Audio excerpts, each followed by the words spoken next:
Hi everyone. So in this presentation, we're going to look at identifying burdens. So what exactly is this presentation about? So first, I'm going to describe what a burden is. Then I'm going to explain some heuristics you can use, some general pieces of advice you can apply to different type of motions, both within argument types, but also within actual types like WUDC believes, and give you some general rules of thumbs to help prompt you to identify what burdens you need to answer in prep. Then we're going to talk about the distinction between things like core and peripheral burdens. So this is a bit more complicated, and this may be less useful to you if you're just a bit more new to debating. But there are probably different ways to think about what burdens you have in a debate. And we're going to focus on how you think about core and peripheral burdens as a way to conceptualize the different requirements placed upon you to do well in BP debating. It's important that this presentation is not about burden satisfaction. So we're not going to explain how you actually go about proving a burden. This presentation is only about how you go about identifying burdens. If you're interested in wanting to learn about how you satisfy burdens, are you using analysis to do that? We have an analysis presentation about how you can go about doing that. That is probably more where you should be looking than this slide, where we're just going to specifically look at identifying these burdens in the first place. Cool. So the first thing to start off with before I explain anything about burdens is just to make sure we're on the same page and see if this is actually going to be a useful presentation for you. So the way in which you will work out if you have a burden identification problem is the following. So these are the questions you have to ask yourself before you watch this presentation. Unless you're just doing it for shits and giggles, then good for you. So do you have a burden issue? There are probably three ways in which you can identify if you have a burden identification issue. The first is if you often find yourself being extended upon analytically by teams that you think are not very good. Specifically teams that are able to extend analytically off you without necessarily explaining to judges why the analysis they're providing is more useful to you. So if you often find you're in a closing government or a closing opposition team, if you're opening government, opening opposition, is able to get away with just standing up and providing a bunch of reasons, i.e. reasons why something is true, and then sitting down and beat you consistently, this suggests that maybe you have a burden satisfaction issue, but probably you have a burden identification issue, particularly if teams are able to stand up and say, the thing that opening government missed is X, and that is actually true. If you find that happening to you, you definitely have a burden identification issue. Another way of conceptualizing it is, are you often in opening government and you find that debates seem to leave you, as in you tend to get fourths or thirds, or the way in which debates are adjudicated, as in the OA you get, is more on things like, well, none of you really proved what you needed to prove, but let's just weigh it on like what you actually did say in intuitions and insertions. If this is happening to you regularly, it suggests you have a burden identification issue. A last and more meta way of considering it is if you go to competitions fairly regularly and talk to judges who judge you, if you're not consistently hitting speaks of 78 or above, this suggests that you have problems identifying core aspects of the debate, but also problems of just identifying what you need to prove in the first place, as in there are regular significant logical gaps in your speeches, which is an indication that you have a burden identification issue as well. Cool. So what actually is a burden? So colloquially, we might think of burden as things like partners, society, life, depends if you're a nihilist. But what do we mean as a burden in BP debating? So by burden, all we mean here is a piece of your claim, as in the argument you're trying to run, the thing you think is important and you're trying to prove to be true, why that thing actually, what parts of that claim need to be true in order for that impact and argument to hold weight in the round. So for example, we're going to look at a bit later, if you have things like this house would ban drugs and your impact is banning drugs is important because you reduce the number of drugs that exist in a society, the burden of this argument is to prove why banning drugs actually means drugs are fewer in number. Now, I'm being quite trivial, but in more complex debates, recognizing what these core burdens are can be very important to obviously not having a burden identification issue. That's what we mean by a burden. Heuristically, the larger the impact you go for, as in the bigger the change exists in the round and the more important the argument is, as in this house prefers a world without religion, a very large impact would be proving that war never happens again, or war would never have happened in that comparative world. That is a large burden, and this is usually reflective of the, large impact, which is largely reflective of the fact there are just much more burdens, as in things that have to be true in order for that argument to be true in itself, and indeed parts of the claim that are hard to prove. Like it is hard to prove that religions are the be-all and end-all in collective attacks against one another. So that's what we mean by a burden. So before we look at the heuristics, let's just nail down what a burden is. Let's start with a simple example. So the way you can identify burdens in simple motions is you go from the impact, as in to first think and prep the things you want to prove to happen, and then flow backwards to the motion. So for example, if you try to run the impact of there's something about health that changes, as in people become healthier or less healthy as a result of banning drugs, what needs to be true for the judges to buy that the health of an average citizen changes? The first thing they need to be convinced of is that banning drugs actually materially changes the distribution of drugs in the world. This is an efficacy burden. The second thing you need to prove is reducing the number of drugs actually has a meaningful difference to the health of people. So why actually reducing the number of drugs means people take fewer drugs. That is also a core burden that has to be true for you to go from banning drugs to changing the health of people. Let's look at another impact. Things like changing crime, as in fewer criminals, fewer violent criminals, whatever.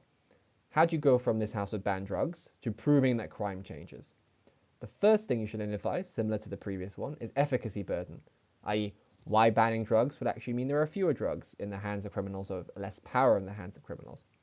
The second burden is why the illegality of drugs or their number of drugs is actually what empowers or disempowers criminal gangs. This is the two core burdens to get from the motion to their impact. Just to reiterate it, if you want the other impact, like reducing the strain on police or increasing the strain on police, depending on what side of the motion you're arguing, how do you get from the motion to the impact? Obviously, the first is efficacy. Why banning drugs would actually meaningfully change the amount of effort police have to do when it comes to drugs. The second, and maybe burden that is missed if you're going to run this argument, is why does the legality of drugs actually affect how much resources police put towards those drug searches? As in, banning drugs could similarly mean that the police have more effort, such as, because obviously you have to police that fact, but similarly in opposition, it could be the case that not banning drugs means police still have to do loads of other interventions to stop people dying, to track down illegal uses of drugs, illegal spikings, whatever. That is an example of a comparative burden, but also the core two burdens I talked about earlier, efficacy and why efficacy actually impinges upon your impact and causes it to happen. So a simple example is all well and good, but let's look at a more complicated example just to nail down these burden things. So a motion could be this House as the US would ease the sanctions imposed on Venezuela. The first impact you may wish to go for is changing trade. So maybe easing sanctions on Venezuela would increase the trade you would have between US and Venezuela. So what are some burdens that jump out to you? The first should be, intuitively, why easing sanctions would be something that would meaningfully affect trade. So why changing the tariff regime, so how much extra money you ask for when goods pass from the US to Venezuela or from Venezuela imported to the US, actually would change trade. The second burden that should jump out to you is, since this is an actor's motion, why it is actually in the interests of the US to care about trade. Those are two examples of burdens that flow from the motion to get to that impact. What about geopolitical strength? First is why sanctions or easing them would have a meaningful difference to the strength that the US has, as in the core part of this impact is probably arguing that sanctions and the fact they exist are the main prohibiting factor between the US and Venezuela being good friends, or at least the US having some good geopolitical influence over Venezuela, as in, money often brings influence and dependency with it. That's one core burden. The second is, like the first argument, like in an actor's motion, why this is in the interests of the actor. Similarly, in political stability, it's the same kind of story. So why easing sanctions would meaningfully change the stability of Venezuela or the stability of the US, and why the US cares about political stability. So those are examples of just rushing through to get the message home about what a burden actually is. So let's talk about, in the next slide, how we go about identifying those things. So one heuristic, or one general piece of advice to how identifying motions is to consider them based on motion type. So naturally, the more you do, or the more you try to practice burden identification, the more it will become a second nature to you. The more it becomes second nature to you, the better you'll probably be able to do in debating, and probably more enjoyable you'll find the activity. as in you find it less frustrating. The judge is like, oh, you forgot to analyze X, which is frustrating. So is it a policy motion? So is it a motion that is this House would, or this House believes X should do Y? The core burden in all of these motion types is efficacy, as in why banning the thing, or why X doing that thing, X doing something, actually causes the impact to accrue. So if it was this House would ban drugs, ban zoos, and your impact is banning zoos would make animals suffer less, why actually would banning zoos cause any material difference to the suffering of animals? This is the core burden of every efficacy round. Every policy round is just proving efficacy. This should be the first thing you think about when you do in prep after you think of the arguments after you think of the impacts you want to run. Is it an alternative worlds debate? So it prefers a world, regrets X. The core burden here is always evolution, i.e. why, if that thing did not happen and something else happened instead, there would be differences in what causes X. So if it's this House prefers a world without religion, and your impact is without religion you would have fewer wars, why is it religion the only thing that causes wars to be more likely? And why wouldn't there be another thing that would replace religion that would cause just as many wars, or hopefully not even more wars? Preconditions, i.e. the evolution of that world and the makeup of that world, is not just something you can assert, but something you have to prove, which makes it a core burden within alternative worlds debates. It's necessary for any degree of impact, regardless of what impact, any impact you run is to consider evolution. Is it an analysis motion? This House believes that modern hip-hop has done more harm than good for women. If it's an analysis motion, there are two things to think about.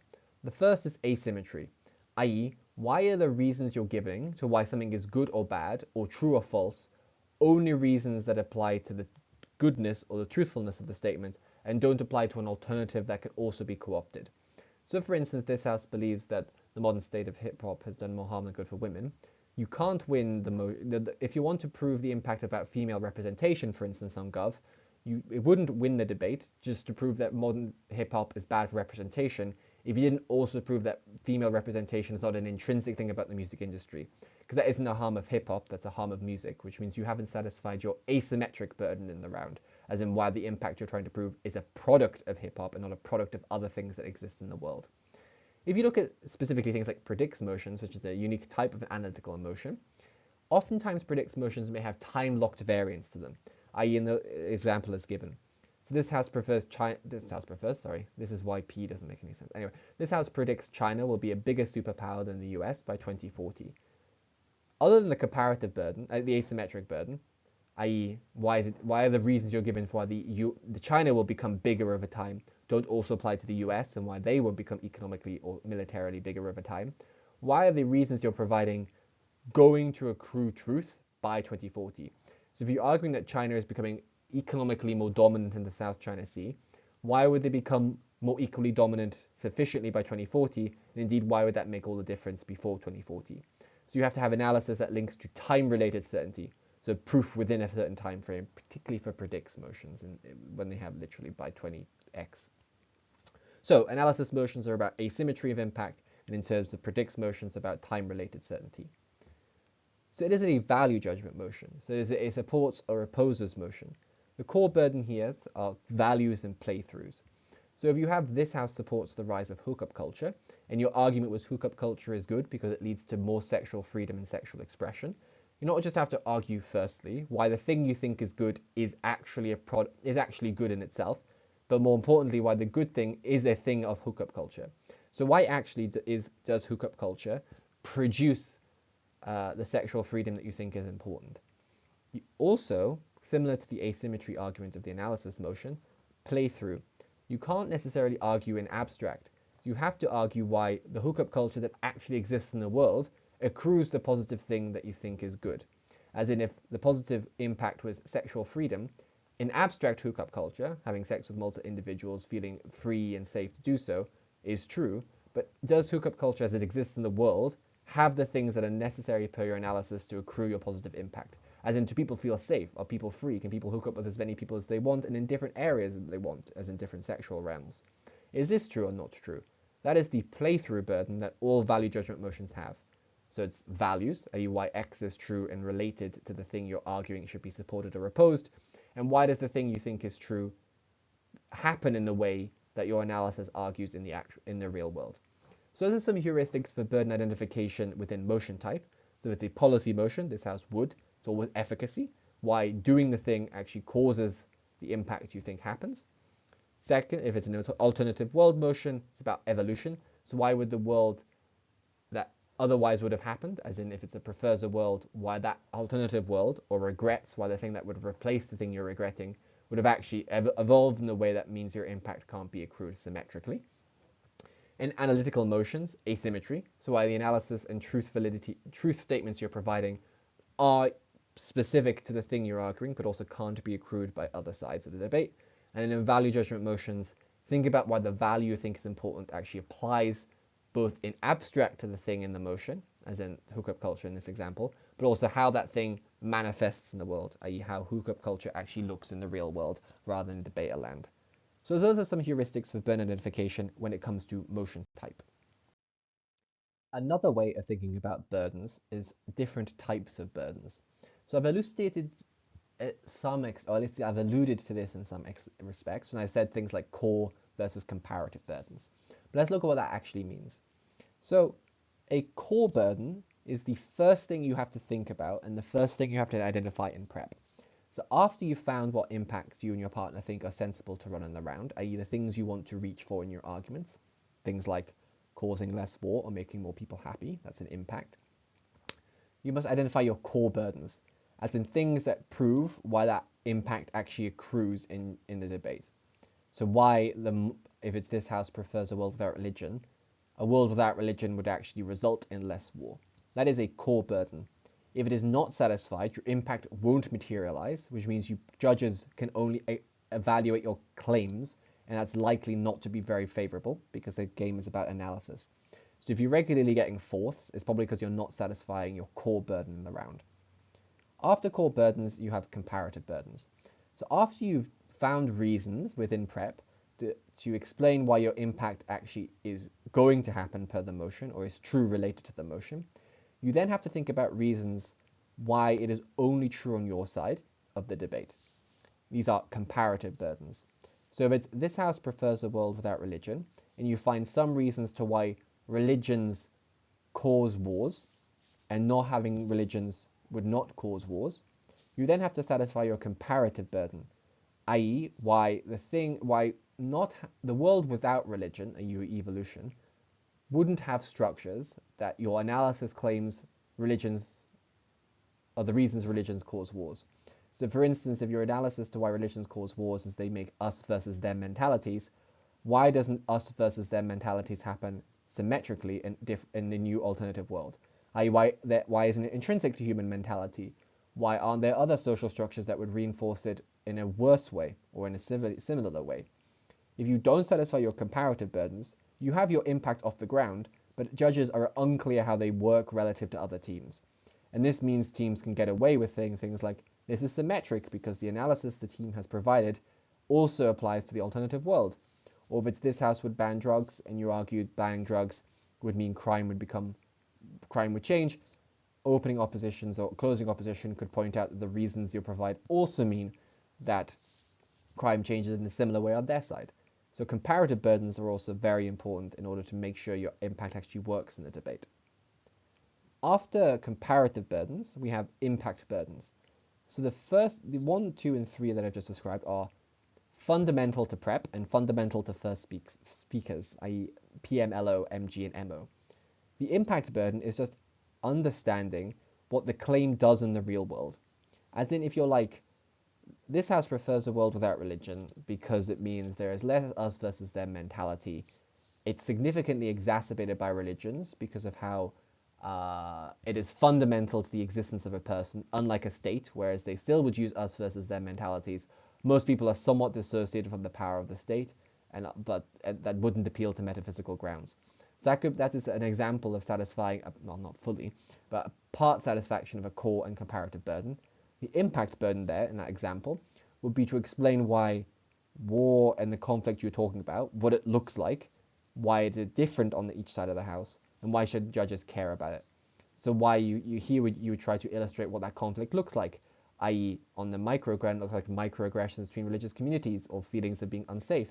In the macro case, it could look like crusades. That's an exemplification of the judges understanding why your impact matters by just understanding how it looks in the real world. That can be important because that's where a lot of analysis can come from, but that's where a lot of this persuasion and weighing can come from, both, well, implicit weighing, to why the impact actually matters.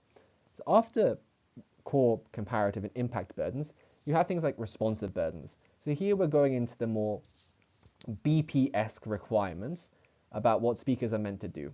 So the responsive burden is explaining why what other teams have said about your claim and what you say about what you think of their claim actually telling the judges that. So for instance, after you've produced a PM speech that you've satisfied your core, comparative, and impact burdens, that speech is likely to be ripped apart to a certain extent by other speakers in the round. The point of BP is not just to construct a really good PM speech or a really good MG speech, but to explain in defense of that speech. So why are the attacks given insufficient? Why can you attack their claims better than they can attack your claims? If you don't satisfy your responsive burdens, it's unclear why your claims, after damage, are as true as you think they are, and indeed why other teams are not more true than you are if you do not engage with them. Responsive burdens are often ways in which judges will evaluate closing teams' contributions to rounds, especially when considering whether or not they're actually engaging with teams well enough. So you could have a beautiful MG extension speech that satisfies cause, comparative, and impacts burdens, but without responsive burdens, explaining why that thing is more true than other things, other impacts, or a more meaningful contribution in your opening, i.e. failing a responsive burden, means often you will fall behind in closing positions. The last type of burden is a meta burden, as in this is slightly nuanced from responses. So a responsive burden is just giving maybe a set of reasons why the opposition's arguments are likely untrue or unimportant. A meta burden is arguing why the things you have said actually are the only things that have to be said in order for the judge to buy that you have engaged meaningfully. Another way of thinking about this is in very difficult rooms where there's a lot of material, 7 minutes will be insufficient for you to respond to every single piece of material, and indeed sometimes arguments are so well made and so intuitive and persuasive that a response can't be found. Meta burdens are explaining why the things you are responding to, so the arguments, the claims, the impacts, the weighing that you are responding to, is the things that needed to be responded to and the only things that needed to be responded to for you to win the round. Another way of understanding this is you're literally giving the commentary about why you think the things you're doing are the things you should be doing. So often you have to make trade-offs and prioritizations within speeches, as in you focus on one claim rather than another, you focus on one piece of analysis rather than another, you rebut one part of the claim rather than another. The meta burden is just talking the judges through that thought pattern about why you're doing what you're doing. Sometimes the truth might be, I just can't think of a good response to this claim. That's why I'm responding to this low-hanging fruit, because I have some good responses here that I like. That's too honest for what I mean by meta burden. A meta burden will be why you think the thing that even if you think is really hard to respond to isn't important to respond to, as in it's symmetric, i.e. it's off clash, as in it's not engaging what teams think is important, it just isn't important, or it just isn't true, or it is less crucial for our extension than less crucial for the truth of our claims, as in our core burdens, hence we don't need to respond to it. That's what I mean by meta burdens. The way to conceptualize these burdens is, if you don't satisfy your core burdens, you're probably getting a reliable fourth. If you don't satisfy your comparative burdens, in most decent rooms you're not getting the win. If you don't satisfy your impact burdens, your speaks are limited and you're likely to fall behind in good rooms. If you're not engaging with your responsive burden, you're increasing the probability of a call that you don't like. If you're not engaging with your meta burdens, you're relying too much on the judges doing implicit interactions and too much relying on what the way they thought about the debate is, rather than making sure they see the debate the way you do. As you can tell, going from 1 to 5 is in priority. So focus more on 1, making sure 1 is done before you move on to 2, 3, 4, and 5. In degrees of importance, it becomes more important to get more of the list done in higher rooms than it does in lower rooms. So those are the ways you can conceptualize burdens, as in the requirements placed upon argumentation, not just from a frame point of what the motion is, but in a frame point of what your expectations are in BP. Another way of conceptualizing burden identification, as in having prompts about what I should be thinking about is maybe not just be that motion type, but argument type. So let's talk about the two broad categories of arguments you can run. One is consequentialist, and the other is principled. Consequentialist is just arguing that is a groundwork where you think the thing that is important in the debate is the out result of an impact or the outcome of an impact. So in consequential arguments, let's have a look at what core comparative and responsive burdens exist through an example. So these are core to obviously most all claims of a consequent, at least every claim I could think about in a consequentialist round. So if you have something about banning zoos, and the argument you run is on opposition is we shouldn't ban zoos because there'd be more animals if not, and that means they would suffer more if they bred in the wild. What is the core burden here? The first core burden, other than just explaining, is the following. It's just why animals suffer more in the wild, right?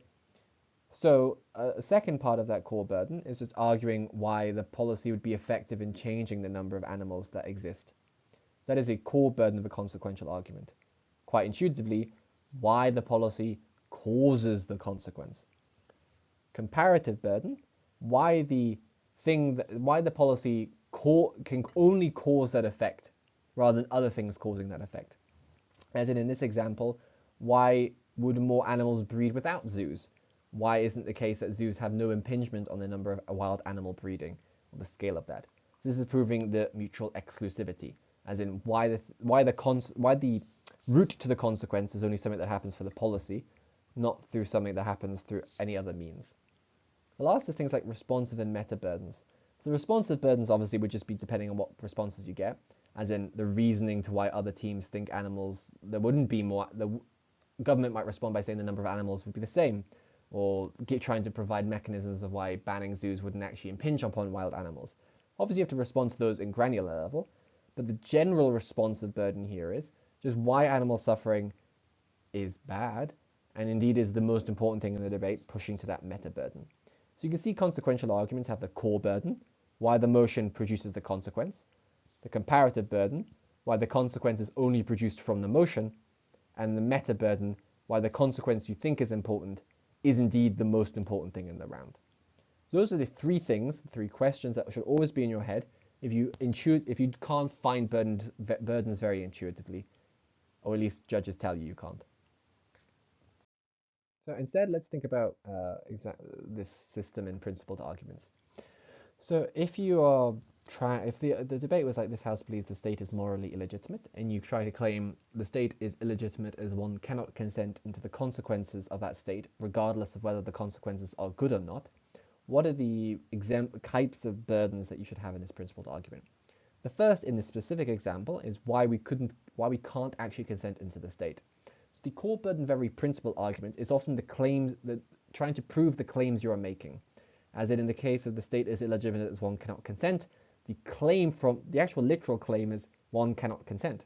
Quite intuitively, you have to prove why one cannot consent. The second is the comparative burden, as in why the thing you think actually happens, that you can't do in this case, consent, isn't something that is deprived from you on both sides of the house.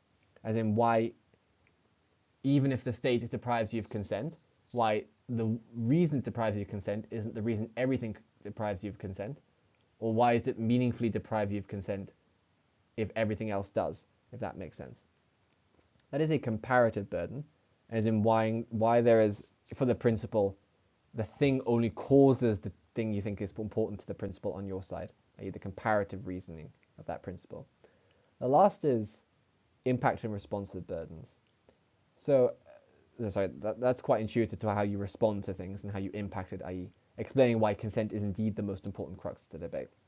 If you wanted an answer of how you do that kind of responsive challenge stuff and impact instantiation, look at Alistair's principles video. The meta burden is probably the most important burden for principles, and the reason why most principle arguments often don't work. One part of the meta burden of all principles is to prove the distinction, or to illustrate the distinction in your analysis between unjust and unjust. So a lot of analysis and principle motions and things that intuitively drive people to produce principles are about proving injustice, or something that is unjustified. As in, there are things about in this case the state, that are bad. But a part of a principled argument is to go to the meta level entirely, which is why that thing being true, as in the thing you think makes the state illegitimate, is actually the only thing that is necessary for you to think something is illegitimate. So the meta burden in this example would be not just why one cannot consent into a state, but why the absence of ability to consent is what gives something its illegitimacy. The other way of thinking about this is, where does legitimacy as a concept of it for the state or for whatever you're arguing actually come from? And in this case, why does it only come from consent? The way that you can think about this is that consent is the only way to arbitrate this, or is the only thing that matters in the arbitration of this. That would be an example of a meta-substantive burden, as in why is the principal groundwork you're arguing on the groundwork that the principle ought to operate on. Naturally, this also compiles to responsive and meta burdens themselves, i.e. explaining what you're doing and why you're doing it, and responding to challenges as well. But those are the core framework of a principled argument, i.e. why the claim you're making is true, but specifically the wording of your claim, i.e. why you cannot consent into X. Secondly, why the thing you think happens as a result of the motion is the thing that only happens as a result of that motion, and not just other things in society and other things that are impinging on whatever your principle is. And then meta justifications, particularly when it comes to illegitimacy and immorality, as in what is the groundwork to which determines immorality, and why is it only the things that you claim it is. In this case, why consent is the only groundwork that claims illegitimacy.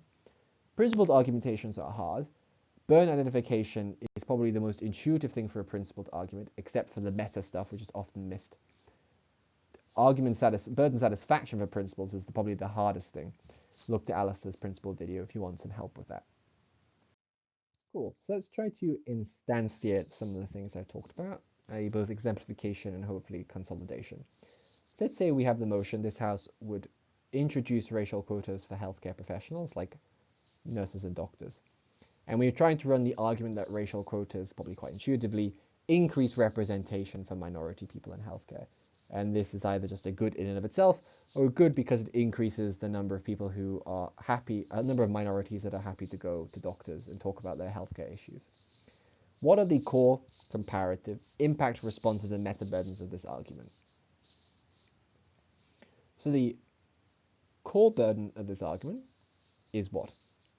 First, the thing that you should remember from the motions heuristics is about efficacy. All policy motions are about efficacy. So why would introducing racial quotas actually meaningfully change the representation of minority people? The comparative burden. Why is this the only or best way to increase representation of minority actors? A part of the subclaim is, going back to core, why representation, let's ignore the principle for a second, why representation is the be-all and end-all for the amount, that's not true, why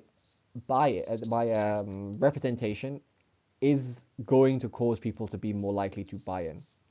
As in, why is it, in the inverse way of thinking about it, why is the reason minority individuals don't feel comfortable about healthcare professionals? Because they don't see racial representation of their own race. That's the core burden there of that impact. The comparative burden is, why is that the most meaningful reason, or why is that a meaningful reason why individuals don't in scale?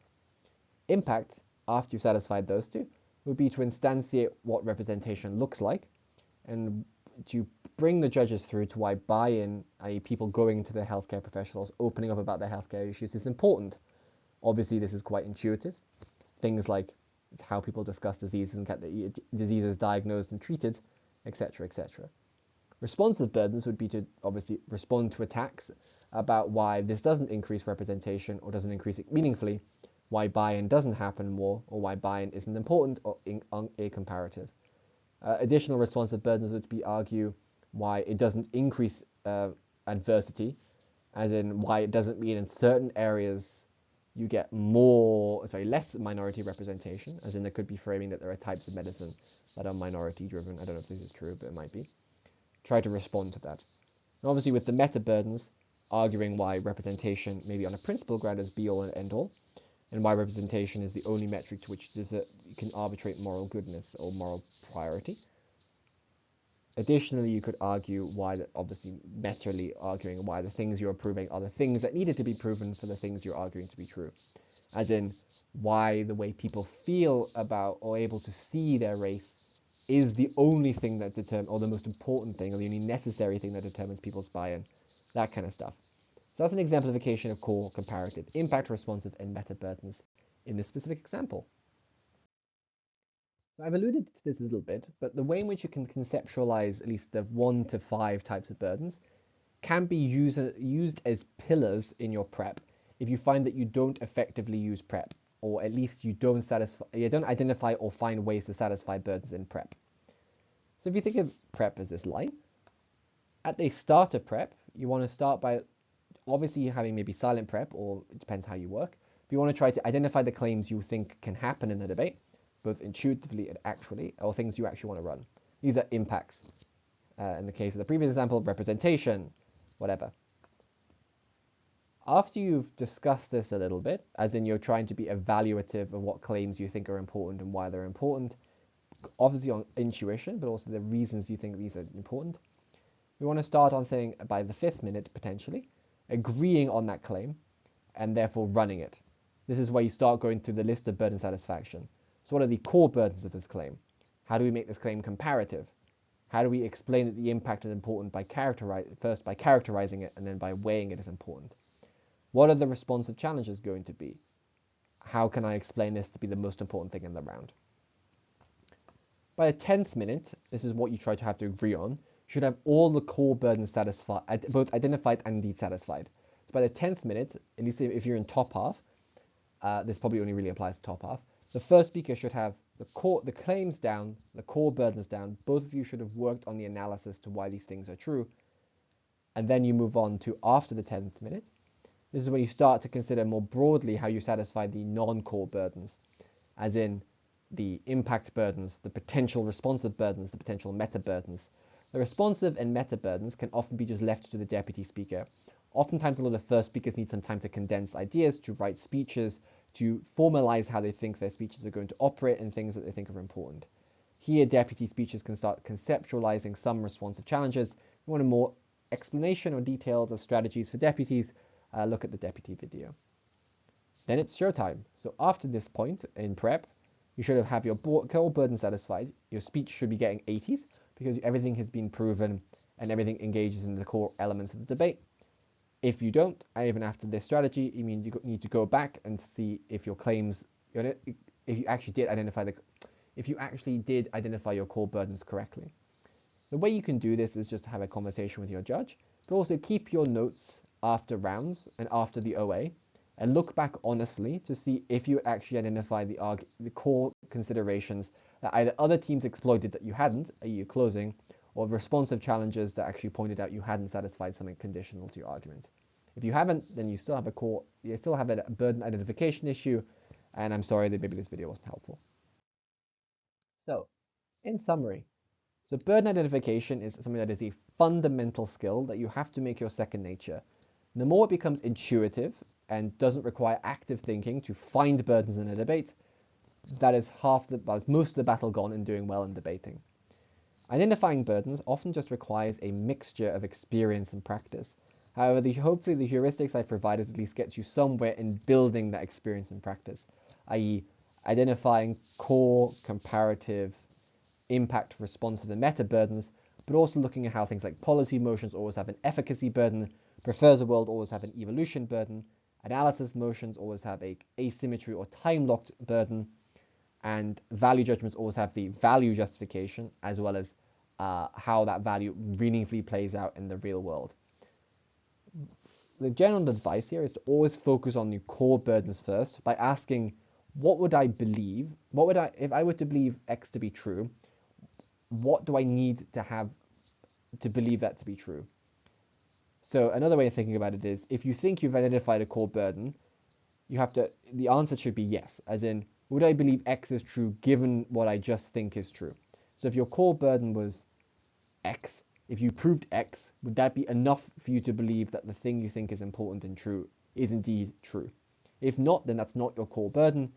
Try to think about what actually that is. Cool. That is burden identification. Hopefully that was useful. If you have any comments, additional insights, feel free to use the comments section. Hopefully this has been useful for helping you at least think of ways to identify burdens in the first place. See you around.